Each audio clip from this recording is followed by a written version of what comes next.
Bismillahirrahmanirrahim. Assalamu alaikum and welcome to Diplomatic Enclave. I'm your host, Khalid Butt. The country whose ambassador I'm going to talk to in this very episode is a country that has many important peculiarities. Firstly, it is the home to the world's famous inventions like the Velcro, like the cellophane, like the Swiss knife, like the edible chocolate, milk chocolate, to name a few. Of course, it is also one of the leading countries as far as innovation is concerned. There are 208 mountains in this country that are over 3,000 meters high. 24 of them are over 4,000 meters high. Reminds you of Pakistan, doesn't it? Well, it's also known as Confederatio Helvetica Hels. It is known also by the name of CH. That is also a very peculiar thing to this very country. Also, Einstein developed his famous equation E is equal to mc square in this very country. It is the birthplace of so many important inventors, pioneers, including the World Wide Web creator Tim Berners-Lee, architect Le Corbusier, Red Cross founder Jean-Henri Durand, also DNA discoverer Frederick Meisker, philosopher Jean-Jacques Rousseau, and psychologist Carl Jung. It's a country that is beautiful. It's a country we've seen in so many documentaries, in so many films. It's a country we all want to visit.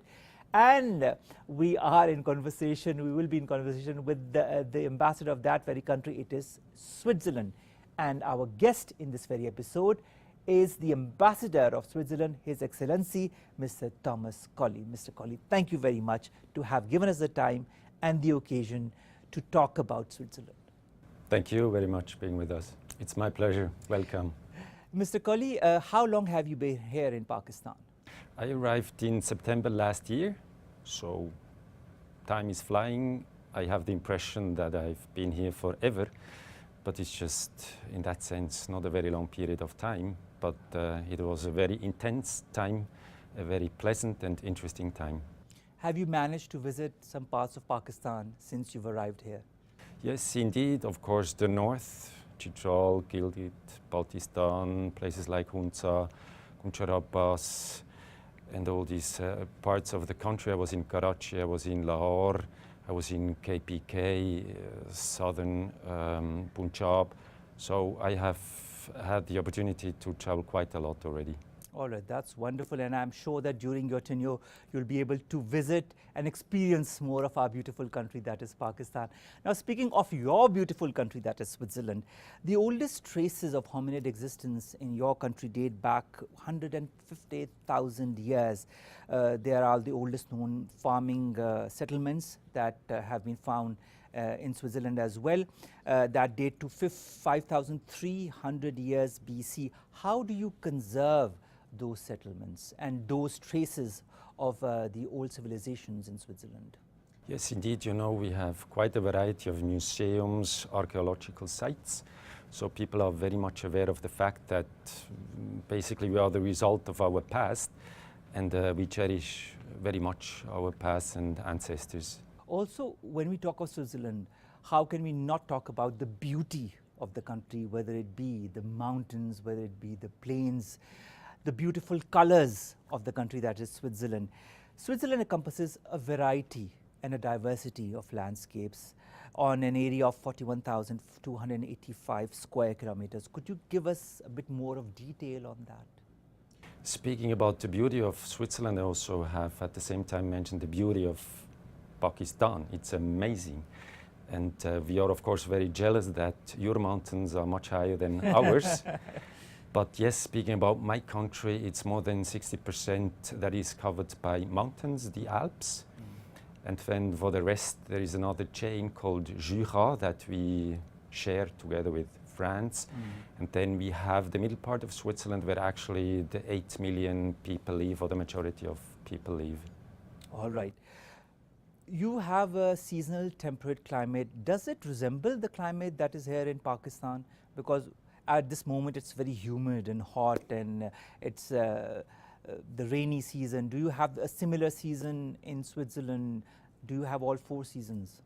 Yes, indeed. I mean, nowadays it's difficult to speak about climate with the climate change. Yes. As Oh, yes. it says, the notion is changing.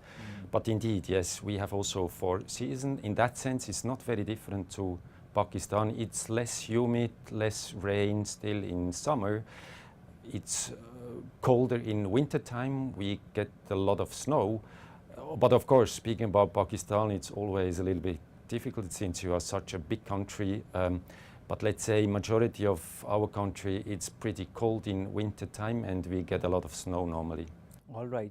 And the snow, Switzerland is famous for, because the snow has a beauty that no one can say more about than in your country, that is Switzerland.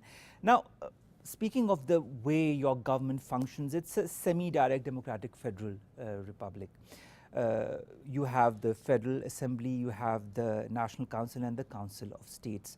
Could you give us a brief explanation of how your government works? Yes, indeed. I think that's very important to say that we have a system of direct democracy. That means we have always referendum all the time, referenda that take place in Switzerland. So our people decide if we want to pay or less taxes, if we want to construct a road, if we want to establish a new treaty with the European Union. And for that reason, the parliament and also the government have less power than in other countries. Right. Another element, of course, is it is a federal system. So the cantons, how we call our provinces, have a lot of power also. And all of these 26 cantons have their own government, their own parliament. All right. Do the cantons, the 26 cantons that you talk about in Switzerland, do they have any resemblance to the provinces that we have here in Pakistan? Yes. Because here, after the 18th Amendment, the power has gone to the provinces who have their own government. Is it the same as in the cantons in Switzerland? It's quite similar, I would say, even if, of course, we are a much smaller country than Pakistan. The level of sovereignty of the canton is higher than the provinces. It's mainly about tax issues. So a big part of my taxes I pay in Switzerland go to the canton, another big part goes to the municipality where I live, and only a smaller part goes to the central government. All right, sir. Sir, whichever country it might be, whether it be Switzerland or Pakistan, economy plays a major role in how that country shapes up. Now, when we talk about the Swiss economy, it is stable, it's prosperous, it's high-tech, and it enjoys great wealth. There's a lot of good that is being spoken about the Swiss economy. How has that helped shape up your country? Yes, indeed. I mean, our economy is quite successful, but I have always to remind people that it was not always like that. We don't have any natural resources apart water. So basically, Switzerland was always a very poor country in Europe. It was just with industrialization that the whole development took place.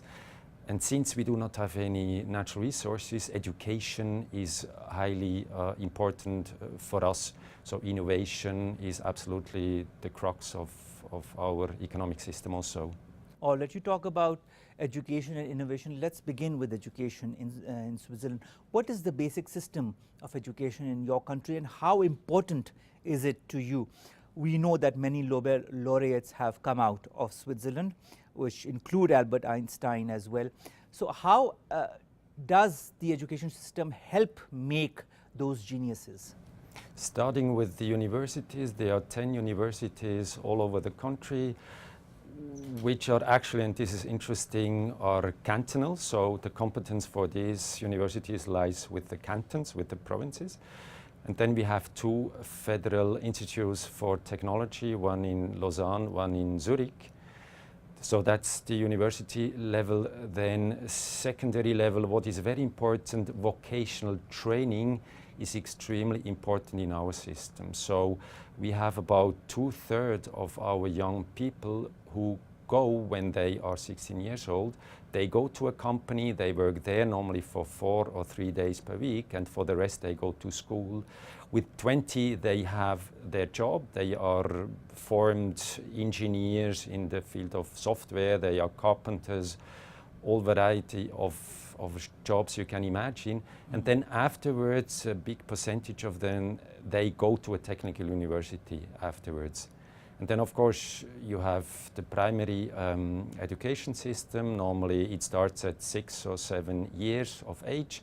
Also there, even being a very small country, it is also cantonal. So every canton has its own cantonal school system at the level of the primary schools.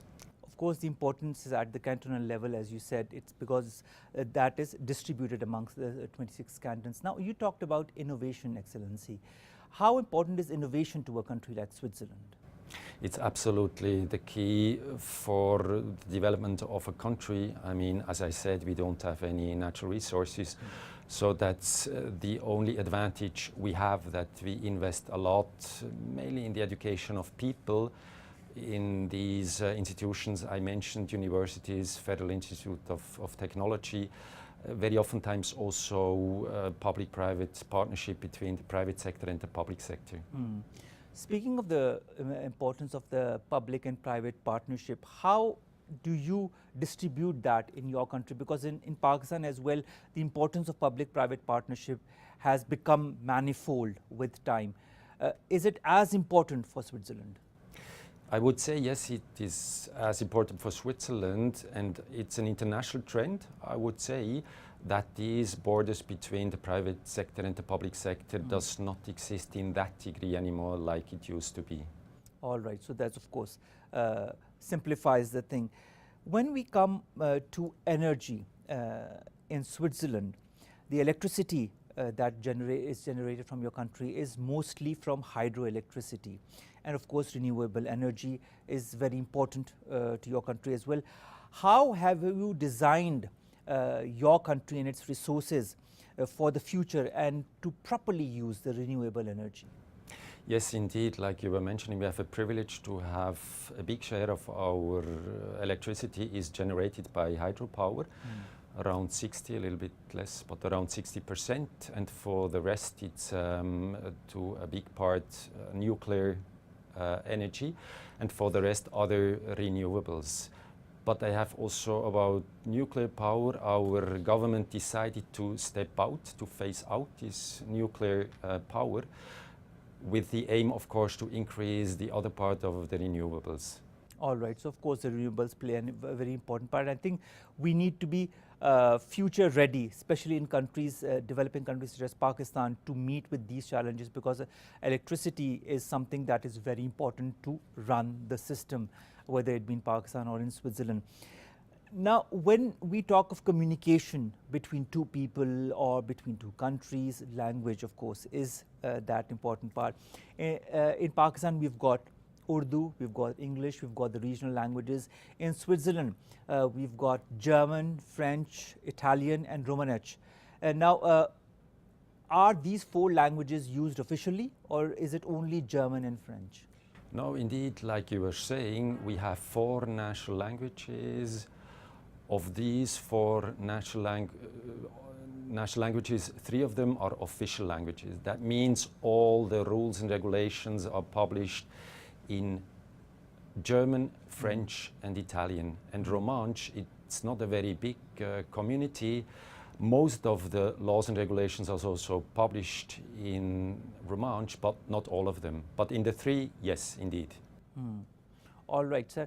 As far as advancement goes, education, of course, we've talked about, but scientific innovation, you've talked about innovation and its importance for Switzerland. Scientific innovation can't be left behind.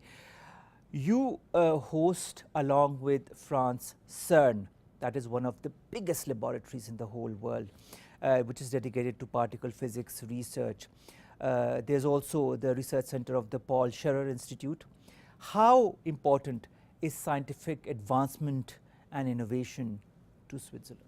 It's absolutely crucial. I mean, that's the new world. As we know, science and innovation is linked more and more. For that reason, it is extremely important for our country to have this science part on the side of the private companies, but then also international organizations, like you were saying, or then the national Swiss program that is very much focused on these new technologies. All right.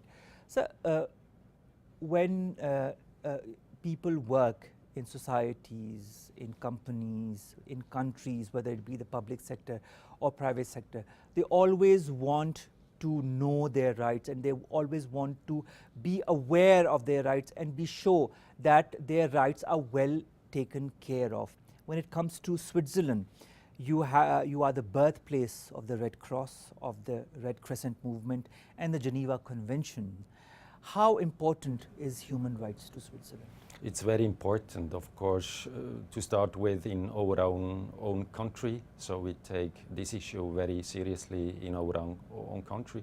But then also concerning foreign policy and mainly also development cooperation, this is always very important. And actually it is written in our constitution, this high value of the human rights is part of our constitution. So it's also an obligation for our government and for our country. And also since 2006, you host the United Nations Human Rights Council.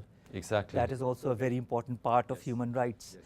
And so you are kind of, I wouldn't say the birthplace, but the center place for human rights and human rights discussion in the whole world. Culture is also very rich in Switzerland. How much do you value your culture, and what, in your point of view, sir, are the main characteristics of the Swiss culture? Yes, indeed. We attach a lot of importance to culture. That's the basis of a society in general terms, I would say.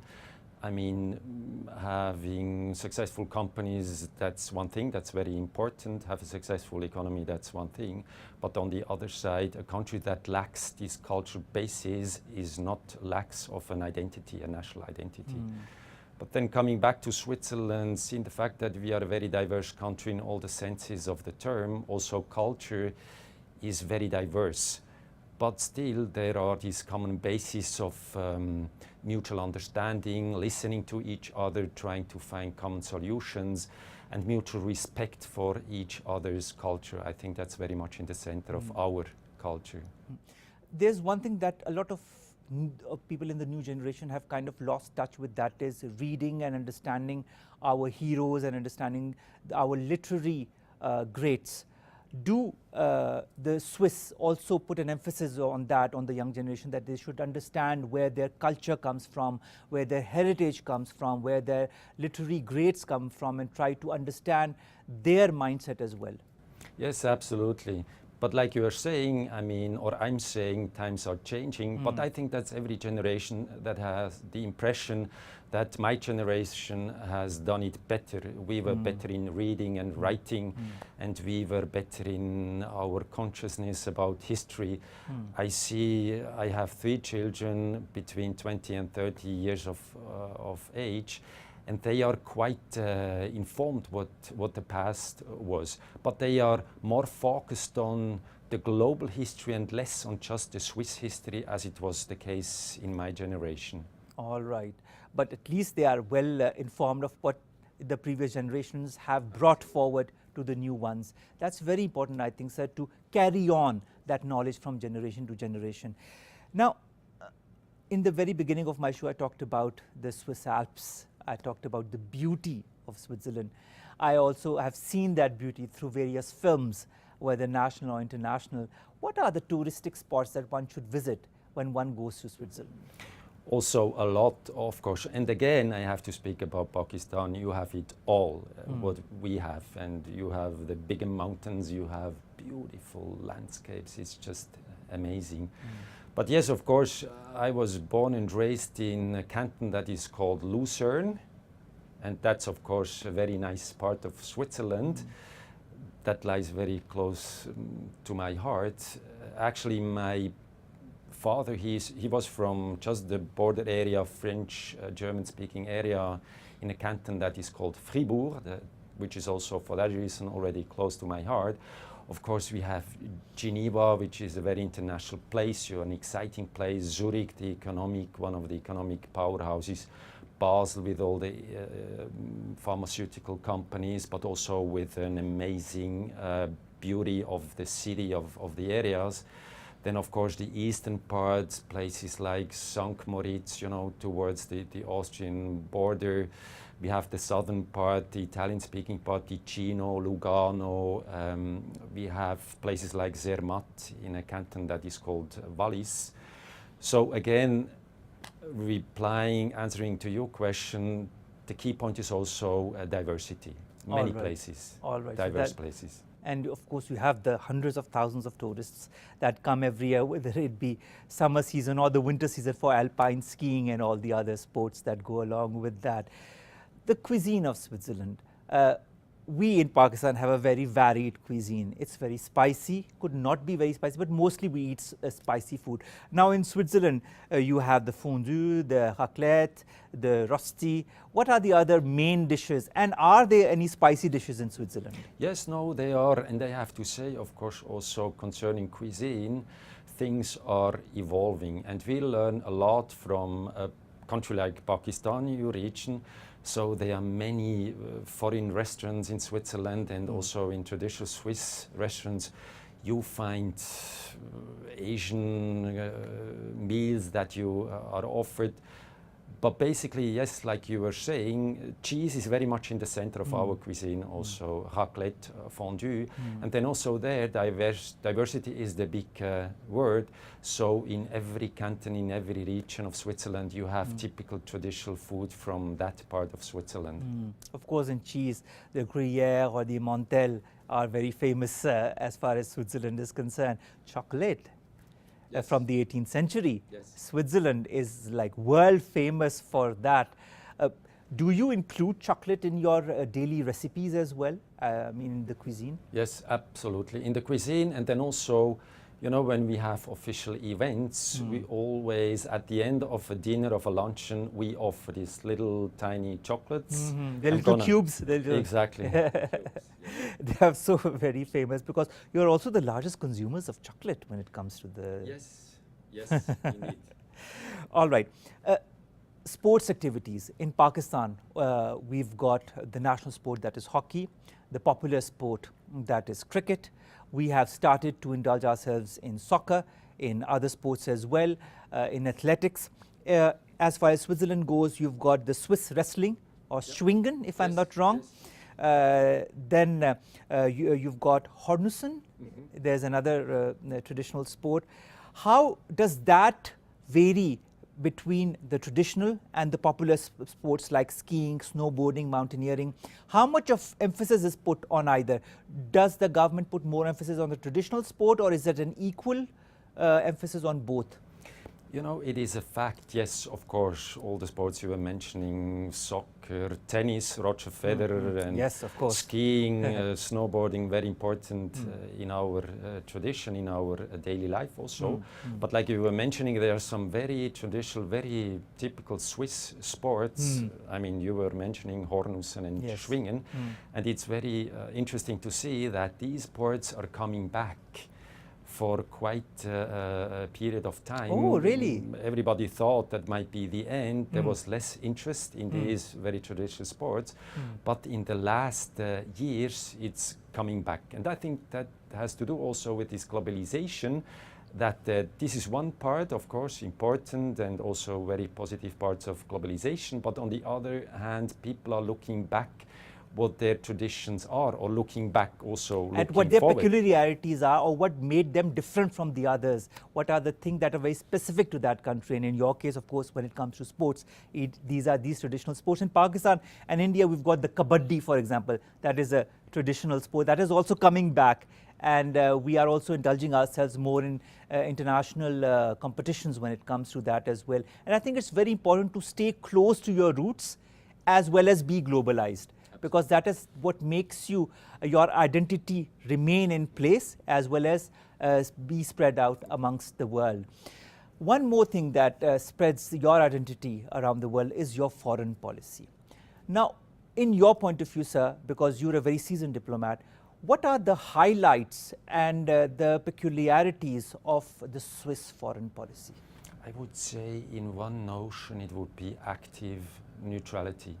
That means we do not side with one or the other party or country or organization. we are neutral. That's our tradition, and that was also the reason of the creation of Switzerland. You know, we are so diverse, there would have been a tendency to fall apart. I mean, a country that takes part in one side risks with such a level of diversity that the country would fall apart. And with our concept of neutrality, that was also the concept of surviving for our own country. But then throughout the history, there was, as I mentioned, this concept of active neutrality.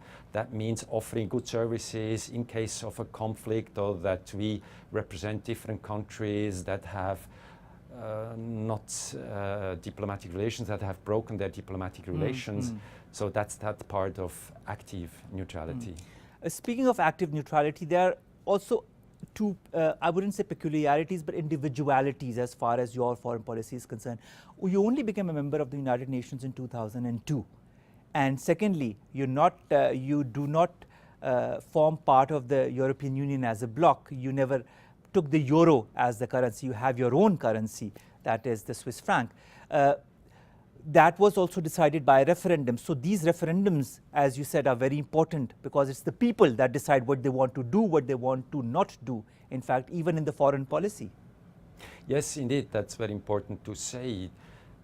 And we are not a member of the European Union, like you were mentioning, but we are very much integrated within Europe. And of course, we are by culture, by history, a very European country. Maybe one of the most European countries, if I may say so, in Europe, since the fact that we have, I mean, 3 very important languages that are spoken in Europe are also national languages of Switzerland. German, French and Italian. Exactly. And speaking about Romansh, you know, it is also spoken in these alpine areas in other countries.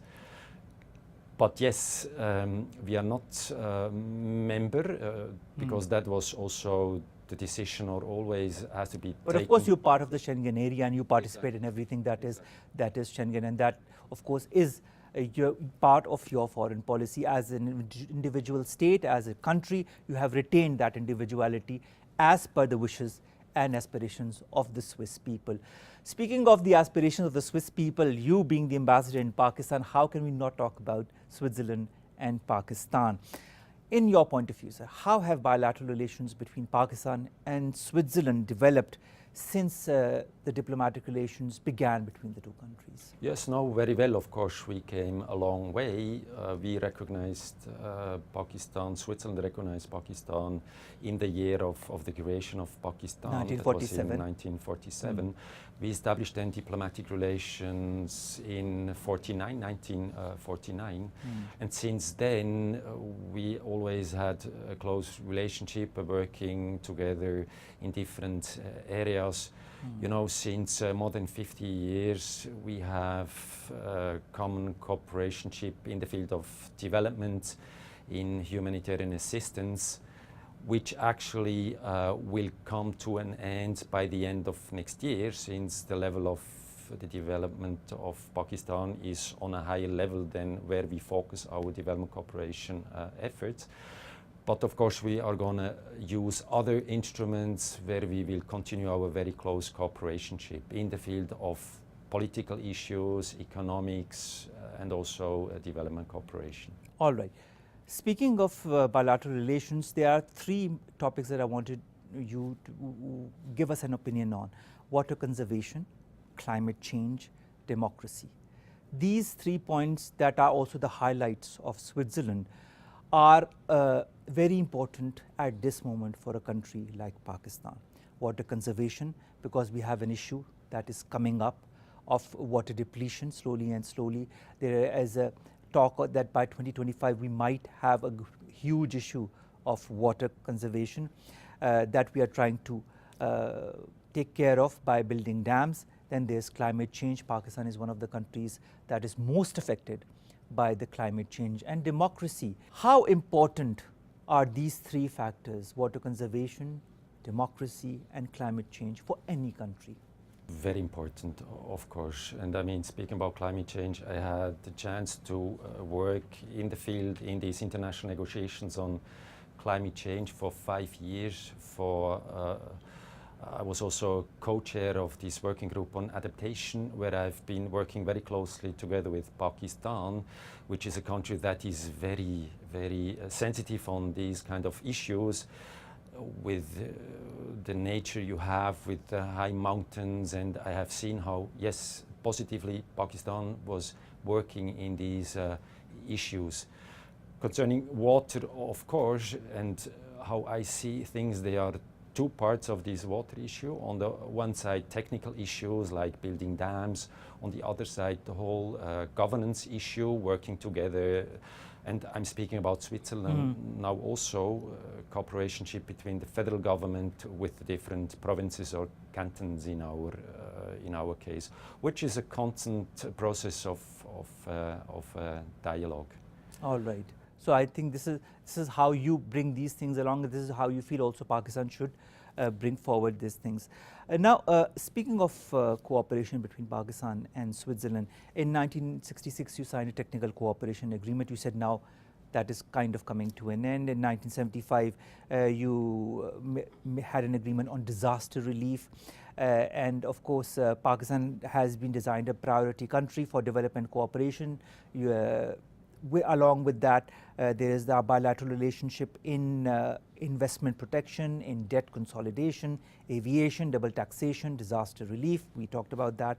And you also have regular political dialogues with Pakistan on different issues. The last round of talks was held in November of 2016 in Islamabad.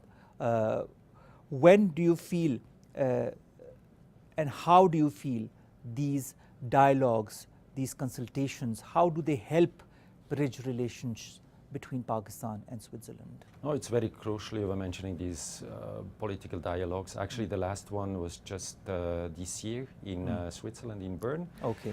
And this is very important, absolutely crucial. But what is also very important, the cooperation we have in different areas, you know, our colleagues in Geneva, in New York, within these international organizations. I've been mentioning climate change, where we have been working together, actually are continuing our excellent cooperation in the field of climate change.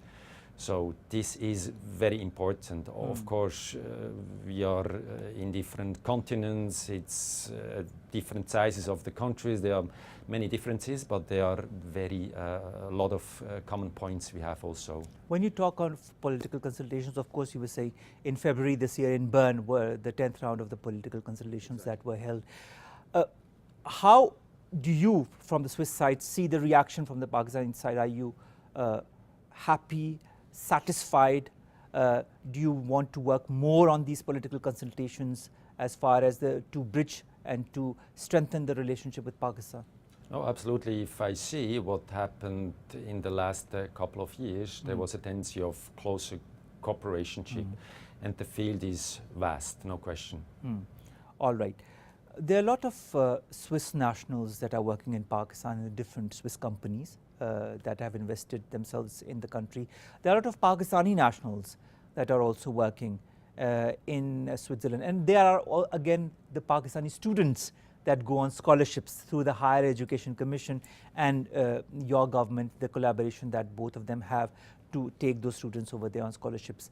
How do people-to-people contact help in strengthening bilateral relationships between countries such as Switzerland and Pakistan? It's absolutely crucial. We just had an event here at the embassy with the Higher Education Commission where alumni came to the embassy, you know, Pakistani people who were in Switzerland the last couple of years, were there at universities, did their studies, were working on their theses, working in different projects in Switzerland, and also with people that will start now their studies in Switzerland.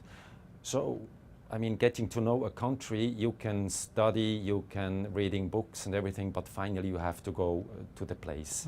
And that's also the point where you have, it's the start of lasting friendship very oftentimes. That's so true, sir. The students, when they go to Switzerland, what are the majors that they apply for to have their higher studies? Anything and everything? Anything and everything. All right. Yes, veterinary issues, Oh. physics. Physics, of course, with CERN, how can Yes, that? of course, yes, yes.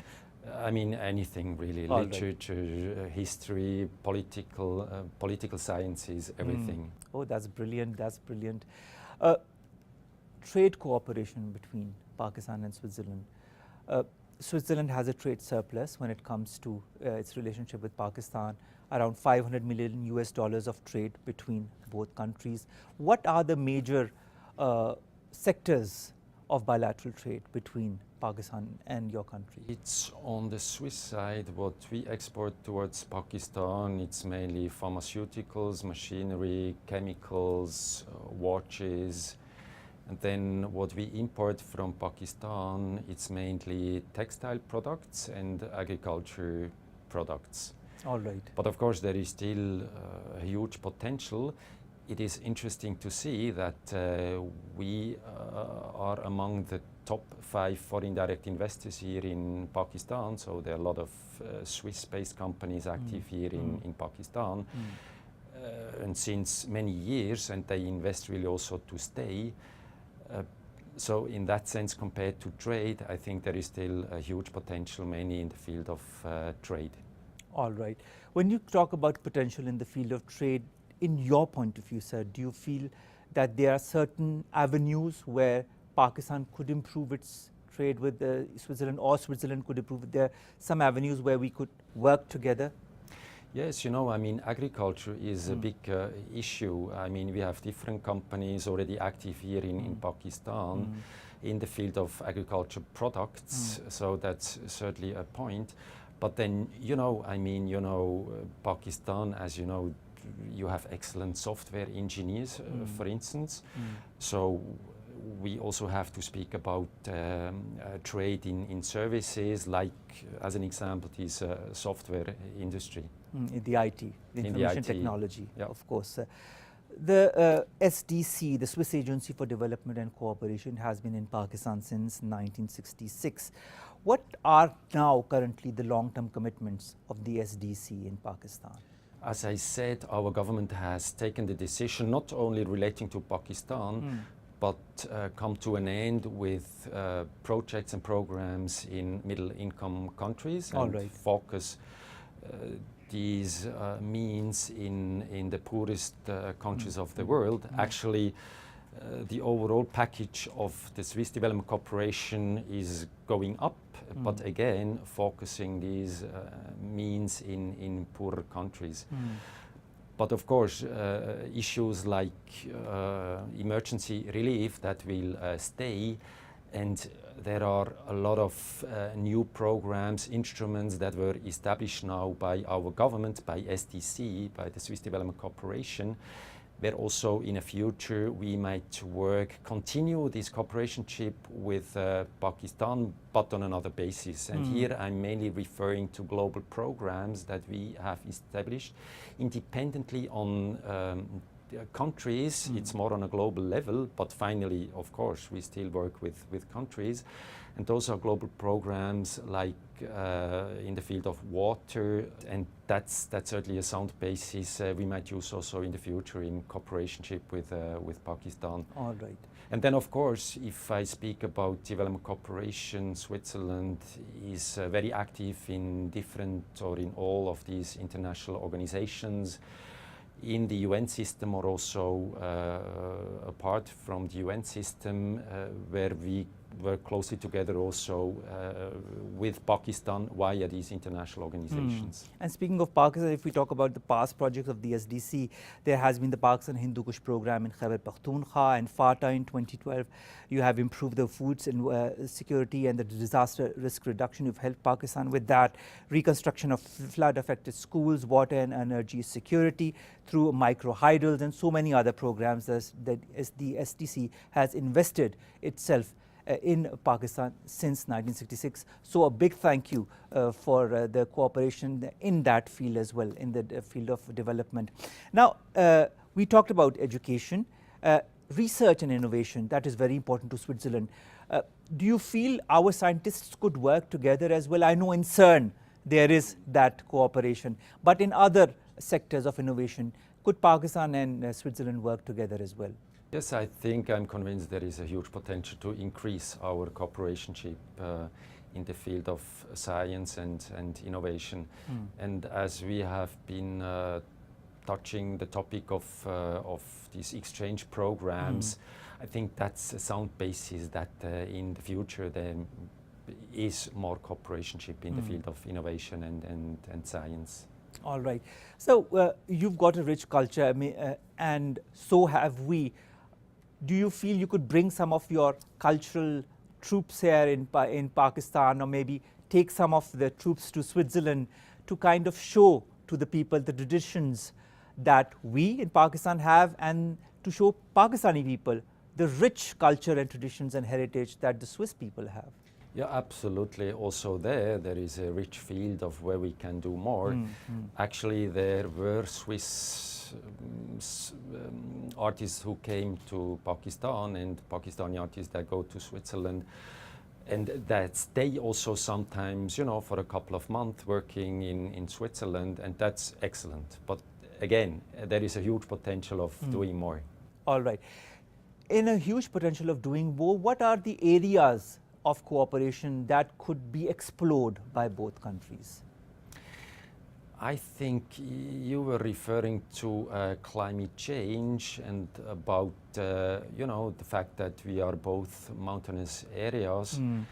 In that field, for instance, we were speaking about water management, all the technical part. And this is a cooperation that is very strong and takes also place within these international processes, like I said, these international negotiations on climate change.